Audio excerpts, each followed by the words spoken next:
Gênesis capítulo 33. O encontro de Esaú e Jacó. Quando Jacó olhou e viu que Esaú estava se aproximando, com 400 homens, dividiu as crianças entre Lia, Raquel e as duas servas. Colocou as servas e seus filhos à frente, Lia e seus filhos depois, e Raquel com José por último. Ele mesmo passou à frente e, ao aproximar-se do seu irmão, curvou-se até o chão 7 vezes. Mas Esaú correu ao encontro de Jacó e abraçou-se ao seu pescoço e o beijou. E eles choraram.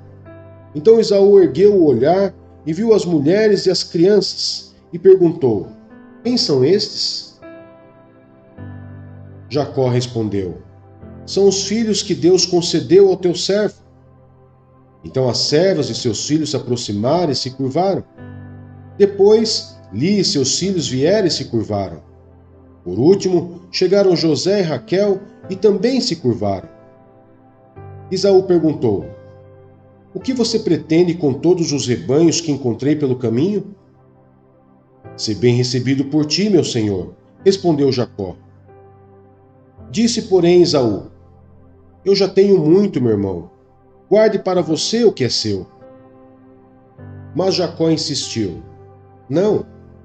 Se te agradasse de mim, aceita esse presente de minha parte, porque ver a tua face é como contemplar a face de Deus. Além disso, tu me recebeste tão bem. Aceita, pois, o presente que te foi trazido, pois Deus tem sido favorável para comigo, e eu já tenho tudo o que necessito. Jacó tanto insistiu que Esaú acabou aceitando. Então disse Esaú: Vamos seguir em frente, eu o acompanharei. Jacó, porém, lhe disse: Meu senhor sabe que as crianças são frágeis e que estão sob meus cuidados ovelhas e vacas que amamentam suas crias. Se forçá-las demais na caminhada, um só dia que seja, todo o rebanho morrerá.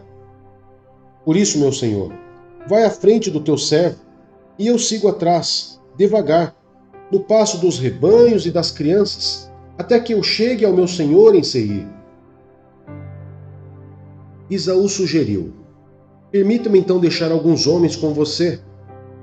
Jacó perguntou: Mas para que, meu senhor? Ter sido bem recebido já me foi suficiente.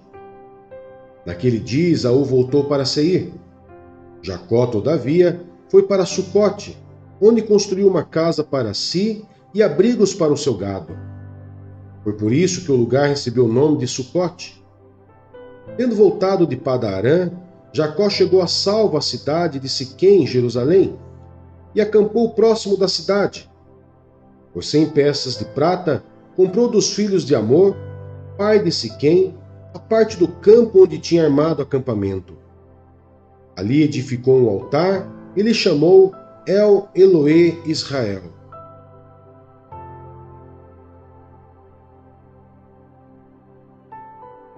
Marcos, capítulo 4. A parábola do semeador. Novamente Jesus começou a ensinar à beira-mar. Reuniu-se ao seu redor uma multidão tão grande que ele teve de entrar num barco e assentar-se nele. O barco estava no mar, enquanto todo o povo ficava na beira da praia. Ele lhes ensinava muitas coisas por parábolas, dizendo em seu ensino: Ouçam, o semeador saiu a semear. Enquanto lançava a semente, parte dela caiu à beira do caminho, e as aves vieram e a comeram. Parte dela caiu em terreno pedregoso, onde não havia muita terra, e logo brotou, porque a terra não era profunda.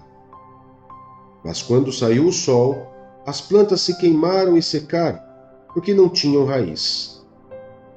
Outra parte caiu entre os espinhos, e cresceram e sufocaram as plantas, de forma que ela não deu fruto. Outra ainda caiu em boa terra, germinou, cresceu e deu boa colheita, 30, 60 e até 100 por um. E acrescentou: Aquele que tem ouvidos para ouvir, ouça. Quando ele ficou sozinho, os 12 e os outros que estavam ao seu redor lhe fizeram perguntas acerca das parábolas.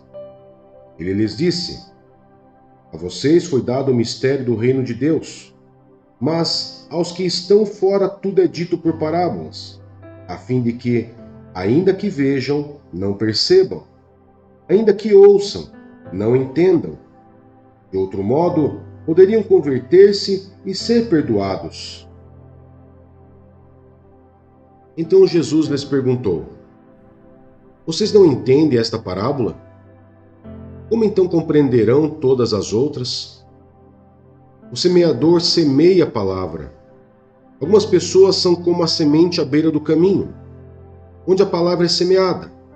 Logo que a ouvem, Satanás vem e retira a palavra nelas semeada. Outras, como a semente lançada em terreno pedregoso, ouvem a palavra e logo a recebem com alegria. Todavia, visto que não têm raiz em si mesmas, permanecem por pouco tempo. Quando surge alguma tribulação ou perseguição por causa da palavra, logo a abandonam. Outras ainda, como a semente lançada entre os espinhos, ouvem a palavra, mas quando chegam as preocupações desta vida, o engano das riquezas e os anseios por outras coisas sufocam a palavra, tornando-a infrutífera. Outras pessoas são como a semente lançada em boa terra. Ouvem a palavra, aceitam-na e dão uma colheita de 30, 60 e até 100 por um. A candeia. Ele lhes disse: Quem traz uma candeia para ser colocada debaixo de uma vasilha ou de uma cama, acaso não a coloca num lugar apropriado? Porque não há nada oculto, senão para ser revelado, e nada escondido, senão para ser trazido à luz. Se alguém tem ouvidos para ouvir, ouça. Considerem atentamente o que vocês estão ouvindo, continuou ele. Com a medida com que medirem, vocês serão medidos, e ainda mais lhes acrescentarão. A quem tiver, mais lhe será dado. De quem não tiver, até o que tem lhe será tirado. A parábola da semente. Ele prosseguiu dizendo: O reino de Deus é semelhante a um homem que lança a semente sobre a terra. Noite e dia, estando ele dormindo ou acordado, a semente germina e cresce, embora ele não saiba como. A terra por si própria conduz o grão. Primeiro o talo, depois a espiga, e então o grão cheio na espiga. Logo que o grão fica maduro, o homem lhe passa a foice, porque chegou a colheita. A parábola do grão de mostarda. Novamente ele disse: Com que compararemos o reino de Deus? Que parábola usaremos para descrevê-lo? É como um grão de mostarda, que é a menor semente que se planta na terra. No entanto, uma vez plantado, cresce e se torna uma das maiores plantas, com ramos tão grandes que as aves do céu podem abrigar-se à sua sombra. Com muitas parábolas semelhantes, Jesus lhes anunciava a palavra, tanto quanto podiam receber. Não lhes dizia nada sem usar alguma palavra. Quando, porém, estava a sós com seus discípulos, explicava-lhes tudo. Jesus acalma a tempestade. Naquele dia, ao anoitecer, disse ele a seus discípulos: Vamos para o outro lado. Deixando a multidão, eles o levaram no barco, assim como estava. Outros barcos também o acompanhavam. Levantou-se um forte vendaval, e as ondas se lançavam sobre o barco, de forma que este ia se enchendo de água. Jesus estava na popa, dormindo com a cabeça sobre um travesseiro. Os discípulos o acordaram e clamaram: Mestre, não te importas que morramos? Ele se levantou, repreendeu o vento e disse ao mar: Aquiete-se, acalme-se. O vento se aquietou e fez-se completa bonança. Então perguntou aos seus discípulos: Por que vocês estão com tanto medo? ainda não tem fé? Eles estavam apavorados e perguntavam uns aos outros: quem é este que até o vento e o mar lhe obedecem?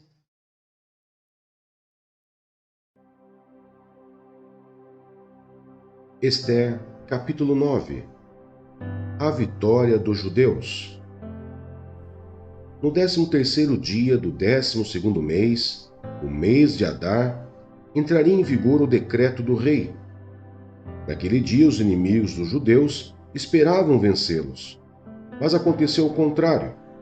Os judeus dominaram aqueles que os odiavam, reunindo-se em suas cidades em todas as províncias do rei Xerxes, para atacar os que buscavam a sua destruição. Ninguém conseguia resistir-lhes, porque todos os povos estavam com medo deles. E todos os nobres das províncias, os sátrapas, os governadores e os administradores do rei apoiaram os judeus, porque o medo que tinham de Mardoqueu havia se apoderado deles. Mardoqueu era influente no palácio, sua fama espalhou-se pelas províncias, e ele se tornava cada vez mais poderoso. Os judeus feriram todos os seus inimigos à espada, matando-os e destruindo-os, e fizeram o que quiseram com eles. Na cidadela de Suzã, os judeus mataram e destruíram 500 homens. Também mataram Parsandata, Dalfon, Aspata, Orata, Adalia, Aridata, Parmasta, Arisai, Aridai e Vaisata, os 10 filhos de Amã, filhos de Amedata, inimigo dos judeus, mas não se apossaram dos seus bens. Naquele mesmo dia, o total de mortos na cidadela de Suzã foi relatado ao rei, que disse à rainha Esther: os judeus mataram e destruíram 500 homens e os 10 filhos de Amã na cidadela de Suzã. Que terão feito nas outras províncias do império? Agora, diga qual é o seu pedido e você será atendida. Tem ainda algum desejo? Esse lhe será concedido. Respondeu Esther: se for do agrado do rei, que os judeus de Suzã têm autorização para executar também amanhã o decreto de hoje, para que os corpos dos 10 filhos de Amã sejam pendurados na forca. Então o rei deu ordens para que assim fosse feito. O decreto foi publicado em Suzã e os corpos dos 10 filhos de Amã foram pendurados na forca.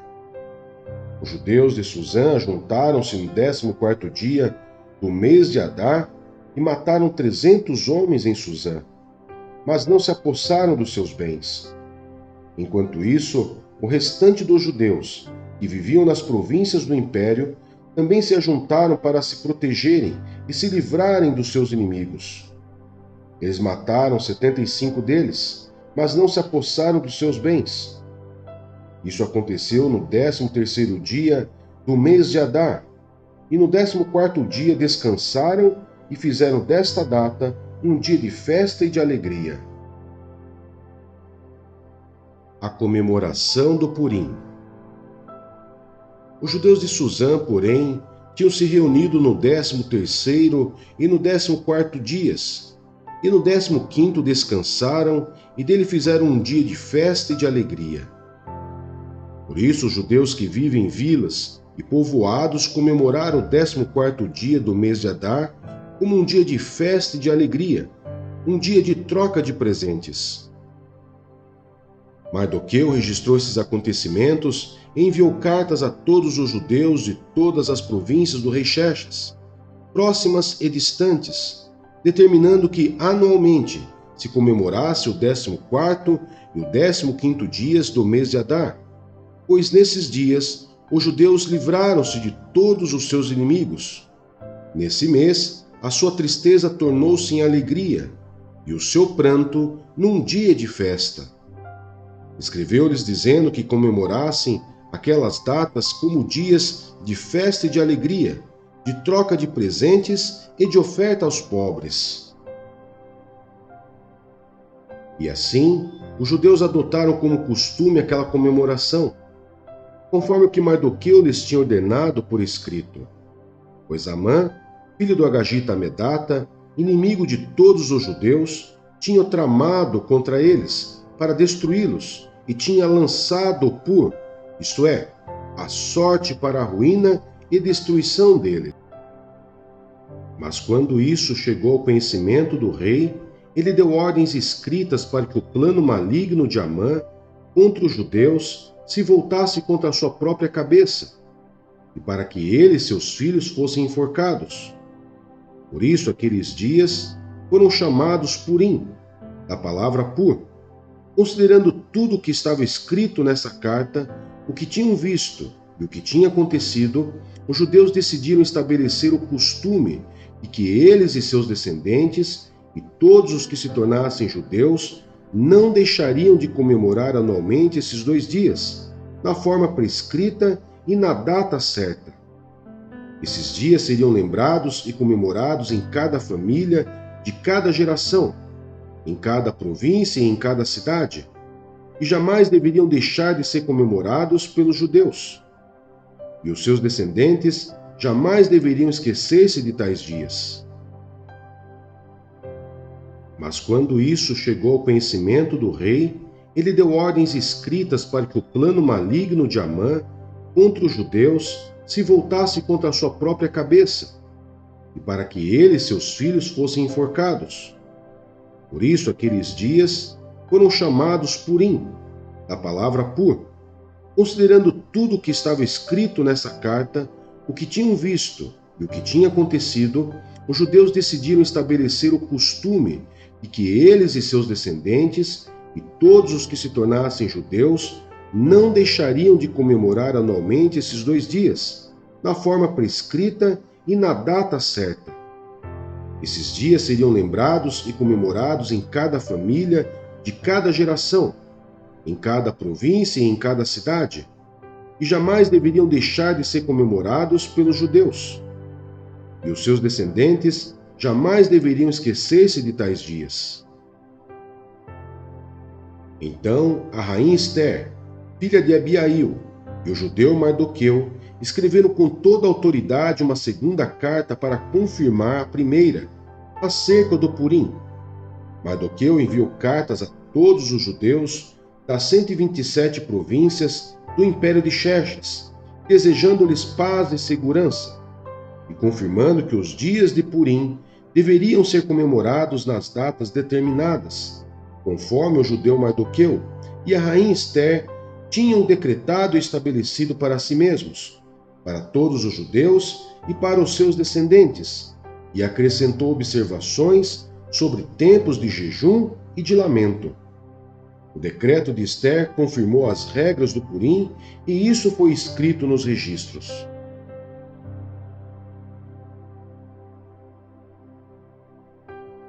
Ester, capítulo 10. A grandeza de Mardoqueu. O rei Xerxes impôs tributo a todo o império, até sobre as distantes regiões costeiras. Todos os seus atos de força e de poder e o relato completo da grandeza de Mardoqueu, a quem o rei dera autoridade, estão registrados nos livros das crônicas dos reis da Média e da Pérsia. O judeu Mardoqueu foi o segundo na hierarquia depois do rei Xerxes. Era homem importante entre os judeus e foi muito amado por eles, pois trabalhou para o bem do seu povo e promoveu o bem-estar de todos.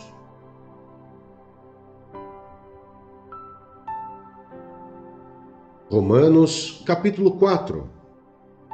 Abraão foi justificado pela fé. Portanto, que diremos do nosso antepassado Abraão? Se de fato Abraão foi justificado pelas obras, ele tem do que se gloriar, mas não diante de Deus. E diz a Escritura: Abraão creu em Deus, e isso lhe foi acreditado como justiça. Ora, o salário do homem que trabalha não é considerado como favor, mas como dívida. Todavia, aquele que não trabalha, mas confia em Deus, e justifica o ímpio, sua fé lhe é acreditada como justiça. Davi diz a mesma coisa quando fala da felicidade do homem a quem Deus acredita justiça independente de obras. Como são felizes aqueles que têm suas transgressões perdoadas, cujos pecados são apagados. Como é feliz aquele a quem o Senhor não atribui culpa. Destina-se esta felicidade apenas aos circuncisos ou também aos incircuncisos?